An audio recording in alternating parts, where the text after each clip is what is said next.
Welcome to Improv Your Parenting, the art of turning parenting into play. Today, we're lucky to be joined by Nick and Melissa Ruffalo, who are improvisers and parents. We wanted to talk to them about their improv journey, their parenting journey, and how the two have been brought together. Nick and Melissa, thank you for joining us. Thank you for having us. Absolutely. First question, what connection do you have with kids in your life, and how does improv play a role in that interaction? So I have a couple connections. First is our 13-year-old, Dexter, and I also work as a school nurse. So I have daily interactions with all different ages of kids. And it's kind of a silly little thing I do with improv, but I make up songs. When they're not feeling well, I will say, "Do you want to have an ice pack?"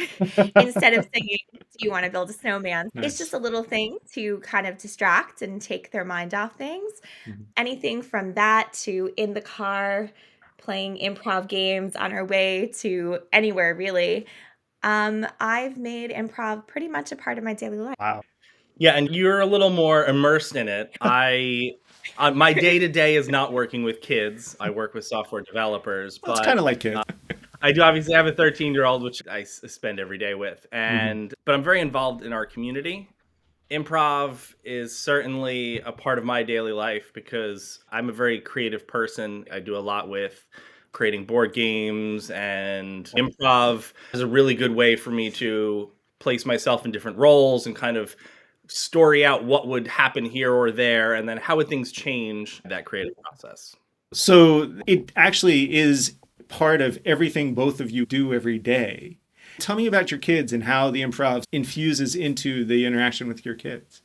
So mine is more of a playful way. I love playing different games. I love interacting in a way that's fun. Nick is much better at the parenting side of it. It's nice to balance that out. One person does one thing. Yeah, so we've been improvers our probably entire lives. We met in an improv group in high school. We've been continuing to do improv with different groups throughout, and our son has come along with us. So he's kind of always seen that world and been aware of it. We've chosen the gentle parenting method, or at least loosely. I'm not going to, claim rigid framework on anything. When I set a scene with my son, it's, okay, who are the important actors here? In this situation where you were at school and something was frustrating, like who really mattered in the scene? And what were they thinking at that time? And what did you want to do? And how would that have changed the scene? So we talk about it. So a similar situation just popped up. Yesterday, and on the way home. He wanted to have the teacher address the students after the fact. So we talked about it. We said, well, all right, what do you think would happen if the teacher, let's play pretend, the teacher gets up there and talks about it. Do you think the kids are going to talk about it more or less? Are they going to move on? We use it as a way of processing the emotions, walking through what possible futures there are, and then talking about, like, is that even a possible future, or is this just a nice little imagination in your head? I told you he's a lot better at this parenting thing. So you're doing futures planning, scenario-based strategic planning, and you're interacting with your kid in a way that gets them using their imaginations. Yep. How does that look on the other end? What is your son's response and interaction with that? Yesterday, he actually stopped, thought about the scenario, thought about the situation of what happened, and his initial reaction, he actually emailed his teacher and asked his teacher, who was absent that day, there was a sub in the classroom, he initially asked his teacher to solve the problem for him. He emailed his teacher back and said, on second thought, I'm going to be okay. Please don't address the classroom. So I feel like he gets a lot of type of parenting because he's able to handle situations. My big thing in life with children is that we used to do a really good job at setting kids up to know how to solve their own problems. We're doing a really poor job of it with this generation of just solving their problems. Life is so much different than it was when we were teenagers. However, the problems are still there. They're just a different level of them. So things like having a cell phone that they could always communicate with each other, that wasn't around when we were in school. So it's just a very different dynamic. And I think handling that in such a way that puts the power in his hand to handle situations and to know what to do and to know how to handle it is so much better. And so you mentioned that your son is 13 and you're doing these interactions with him now. When he was younger, how did you interact with him in a way that brought playfulness to that interaction? Everything is about age appropriate. Can a 4-year-old or a 5-year-old really future plan and imagine all the, no, they cannot. Mhm. So to me, the most important thing is agency and acceptance. Mhm. Agency is you have to have some control over the situation. Most frustrations, especially in children, is you have no control. That's why I believe, again, really simplifying it, but a 13, 14-year-old rebels against their parents because they feel like they want to do one thing and they're told they can't, and they feel like they don't have the agency that they would like. So we have that. And the acceptance is also my emotions are wrong. Emotions get felt. They're strong when you feel them for the first time. You know, a kid gets teased and they're bawling. It's like, okay, someone said 2 words to you and you're crying hysterically. But to me, the worst thing you can do is say, you're fine, everything's okay. It may not be logical and it may be an overreaction, but they are feeling it. When he was younger, that was always the key was, okay, I get you're upset. This is a frustrating situation, but let's talk about the different ways we can handle this. Do we want to just walk away until we have control of our emotions and come back and play? Are we just done playing because this is too much? So it was giving him paths that we could walk through and talk through, and it was a lot of talk. I like to say the gentle parenting was an investment in the future. The other parents, some of them were just like, dust it off, stop it, you're fine. So it'd be a 2-second interaction where they took authority and then the kid got back. 9 times out of the 10, the kid was perfectly fine. Whereas me, it could have been a 15-minute interaction. So it was a lot of work. It was a little bit emotional. So I don't know if that's because of our parenting style or just because of him, but there was a huge investment there. Now, when I text him and say 5 minutes to bedtime, his response is, okay, I'll take it. Did you set out when you first had your son that we're going to do improv and play with him and this is going to be how it is? Or is it more of just it sort of naturally arose as you were interacting with him of like, oh, this is fun, let's do that? So I improv a lot of interactions. I think that life is kind of like improvisations. For me, it was just an organic thing. This is how I interact with everyone and the world. I certainly have been interacting this way for our entire relationship. I like to say that we use statements all the time. So instead of saying, you didn't put the dishes away, I'll say, I really like it when you put the dishes away, and I would appreciate you to continue that. It was never a question of how would I parent my child. It's the same interaction that I have with everybody. It was just organic, the way I speak with people and the way I make life fun, and we play games in the car. It's the way we interact. So why would we not do it with our son? Tell me about how you learned this, the way you're interacting. Tell me about your improv journey and what brought you to meeting each other and doing improv. You want to go? Or You can tell the story. I'm interested in how you tell it. So in high school, both of us joined an improv group. It was around psychodrama and teen issues. Okay. So the purpose of the group was, the way I elevator pitch it is, we were that assembly that came to your class that everybody was let out of class to go and watch somebody up on stage talk to you about don't do drugs or how to handle peer pressure. So we were that group. What was interesting about it was we didn't go up there and do a set script. So it wasn't, okay, drugs are bad, sing a song. We would do true improv. We would ask the students, what's a situation where there was actual peer pressure? Because that was at least my frustration, is everything we saw about peer pressure were unrealistic. It was not what peer pressure really is. So the students would actually tell us situations from their lives. I went to a party and someone was smoking pot and they passed it to me and I didn't know whether to say yes or no. That's actual peer pressure. So we would take their suggestions and then play them out in a safe environment and show what could happen. And we also were realistic in the sense of, you know, if you did one bad thing, you didn't drop dead. There were consequences. We met doing this psychodrama-based improv group. It gave us the context of not only how to do improv well, but also the psychological benefits. How do you use it for processing emotions? We did a lot of processing emotions. Actually, that was one of the interesting parts.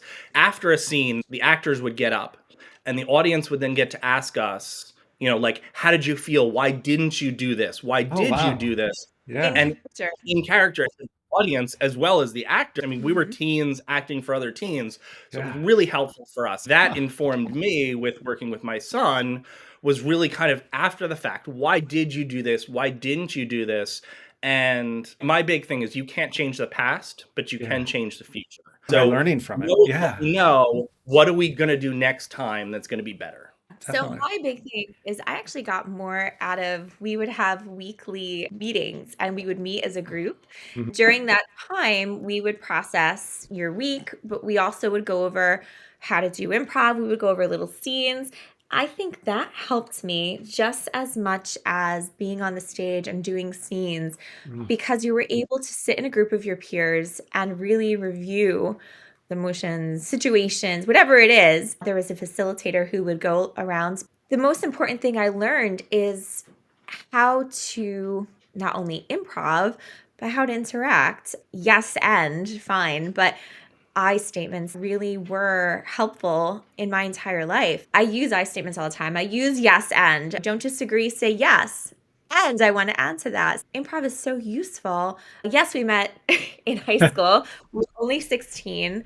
We grew together. And I think that is such a fundamental building block of our relationship that we are such good communicators, a lot of times over communicators, but we are very in touch with that. And so does your son now come to you and use these tools with you on his own rather than you instigating them? He's getting there. Yeah. I He's think still 13. Yeah. his toolbox is definitely improving when he kind of gets emotional. He's definitely getting there. When he's not emotional and he's in control of things, he's very good at, he's actually a really good salesman. Tell me about that. So I have a maker business on the side, and I make custom electronics and I sell them at local fairs. It's just a fun thing to do. Yeah. And he'll come with me and he'll sell anything.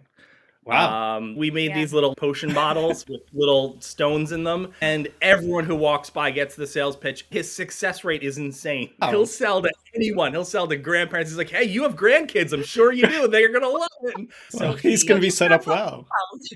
Yeah. Well, at least you have a secure retirement plan now. Yes. That was generated both by who he is just naturally and then by the interactions and the way that he was raised. And we have no idea how much of each was there. But he's also now going to start doing improv on his own. Can you talk a little bit about what's driving him to want to do that? So he's always improv. We have every year we have these meetings where every year we'll have a reunion and we all get together, and we started bringing Dexter. I think when he was really little, I just remember him being really tiny, and he's had no fear getting up on the stage and interacting with teenagers or adults that are there for the reunion. And this summer, he will actually be old enough that he can join the group that we met in. So he's excited. He wants to do it. Wow. And That is Kind of- incredible. Another thing that I kind of realized is a little tangential, but he is definitely improv. So for a very long time, he's been doing something called LARPing, which is live action role playing, Dungeons and Dragons, but in real life.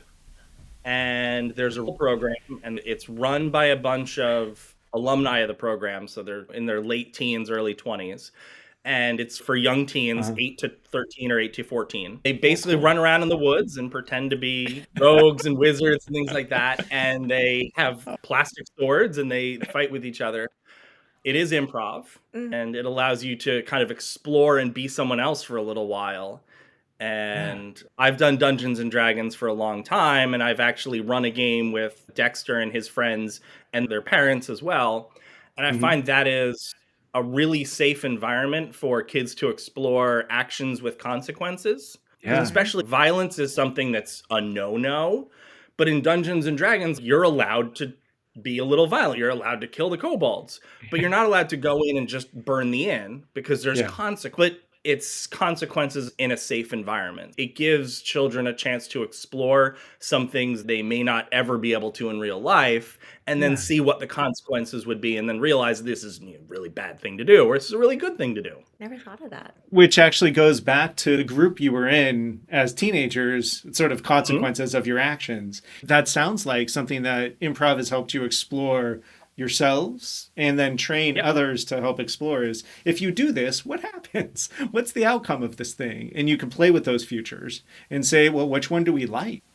When you're talking to other parents, maybe new parents, do you have advice that you give them or that you're like, hey, we did this, it really worked? I don't think I've ever shared my parenting style with another parent because it is so unique to us. Yeah. I don't know if this style works for every child because some children need a little bit more, just a different style, but it really works for us because we are so organically, this is our personality, this is our style. I think it might take some people a lot of practice because you have to get out of your head and you have to really figure out the situation. It's not easy sometimes, but it works for us. I agree with Melissa in that every child is different, and that I always start with that. Yeah. But I do like to give the agency and acceptance. Mhm. And people can take that as far as they want. I think being able to say, yes, what you're feeling is correct, what you're feeling is not wrong. You are not wrong. Your reaction might be inappropriate, but you're not wrong. And then, the agency of, well, what can we control? We can't control the other kid threw stuff at you at the playground, but we can control, do we keep playing with them? Mhm. So, and that can spiral as far as you want to take it. And if people are interested, I'll always go further. But that's usually the two key things that I feel have worked very well for Dexter. When I interact with other kids and I use those, I very rarely will hit a kid that is just completely defiant and refuses to listen or do anything. Have other parents come up to you and just been like, wow, you are so great with your kid. How do you do that? Or have you heard other parents say the opposite of that? I've had parents compliment my kid, but no, I don't think, at least American society, people compliment each other like that. Maybe that would be helpful. When you two were in the high school improv group, had you already had any improv in your backgrounds before that? Or had you had playful homes where your parents interacted you in any kind of playful manner? Or was that just something new to you and you just dove in? My family was very playful. Yeah. I wouldn't say anyone had any improv training in any way, shape, or form, but there was a lot of silliness, a lot of randomness. Great stories. Remember the time? The first time I came over for dinner, I met your mom and dad. He kept taking licks of the pasta sauce. Nick's mom says, well, if you like it so much, why don't you stick your hands in it? And he did. And I came back, and clearly I married him, but I was so taken back. Like, what is this man doing? So now that's our house. Holy see, Nick sticking his hand in the pasta sauce. Nice. So you had a relaxed and playful home. And Melissa, how about yourself? You sort of negated the idea that there was any kind of improv or playfulness growing up on your end. Yeah, I had a very different home life. So going to the improv group, my way of processing feelings and emotions, that was so beneficial to me. And I'm so incredibly lucky to be able to do it. I think it really helped me become who I am today. But I did not have that stable home life. I always tell my son how lucky he is to have stability and to have everything he needs, because if you don't have your basic needs met, then nothing else will be okay. I didn't have the same type of childhood. Well, it's wonderful that you were able to find an adulthood and build one that gave you that, and then you're able to pass that to your son as well. So he is lucky. I think it also offers an opportunity for everyone to realize I don't have to be trained in this already. I could pick this up now and Absolutely. turn into the thing I want rather than the thing my parents were, whatever that is. Yeah. As one last thing to ask you then is, as you sort of see your son grow and mature and become the man he's going to be, what about him, if there is something, can you trace back to, see, that's from us? Like we built that. He is, yeah, I mean, to meet him is to become his friend. He is Yeah. the most open. I'm so incredibly proud of our son. You can't even imagine. Has the best personality. He will walk into a room and just talk to anybody. He has no fear. Again, yes, he's a salesman, but I think part of that is just his personality. He's so open and willing to just jump into anything and really just magnetism about him because he feels so comfortable being who he is and just getting out there. And I think that it's a lot about how we raised him and how that's who we are. And I have a very opposite answer. Perfect. Wow. I Well, it's absolutely great. love reading and I love diving into subjects. So Uh-huh. when I knew I was going to become a parent, I dove into all of the child psychology books, all of the parenting books. What can I learn and glean? What do I like? What do I don't like? Yeah. One of the quotes that really stuck with me is, "You're going to mess up your kid. The question is, how badly are you going to mess them up?" Everybody needs therapy. And I was like, okay, if that's how it's going to be. And then the other one was, all you can do is guide your kid. You cannot mold them. If you mold them, they're just going to regret it and they're going to break the mold anyway. Mm-hmm. So I ascribe 0 of who he is to what I have done. And I remind him, like, if I'm punishing him for something, it's not necessarily a punishment. It's always, I don't want you to do this behavior because it's going to take you in a bad direction. And I want to push you in this direction. So that's why we're doing this. And I have to enforce it somehow. But it's all about his choices and how he's growing and making his decisions. I'm just trying to, like a plant, provide the right nutrients, the right environment, the right water. I can't control the plant growth. I can only make sure that it's in an environment where it's going to grow. It's a little humbling and sometimes hard to accept, but that's how I look at it. And I see improv as a crucial tool there. Like the plant, I can't control the seed. I can only control the environment. Yeah. Yeah. So, Well, it sounds like it's a good balance between the two of you. You both bring a lot of positive to the table, which is wonderful. I greatly appreciate what you're saying in terms of you can help guide, you can help influence with ways of making decisions and ways of interacting with the world that offer opportunity. And then the person, your son, other kids are going to choose, how will I do this? And based on their experience, their lived experience, and how they interact with the world and what they learn in that process, then they're going to realize what works for them. And it sounds like your son is picking up on that and finding his space, which is wonderful. Great. I just realized, just like improv, so if you're up on stage and you're doing a scene, you can hand someone and say, hey, look at this wonderful strawberry. Yes. They don't have to accept that you have a straw. I mean, they should say, yes, it is a beautiful strawberry. But they can then say, hey, I just picked an apple.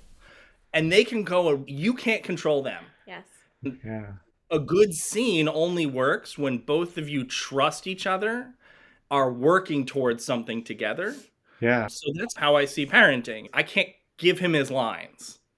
I can prompt him. I can help him. I can put him in a situation where he looks good. I can put him in a situation where he looks bad. Like, I have control over what comes out of my mouth, but he gets control over what's out of his mouth.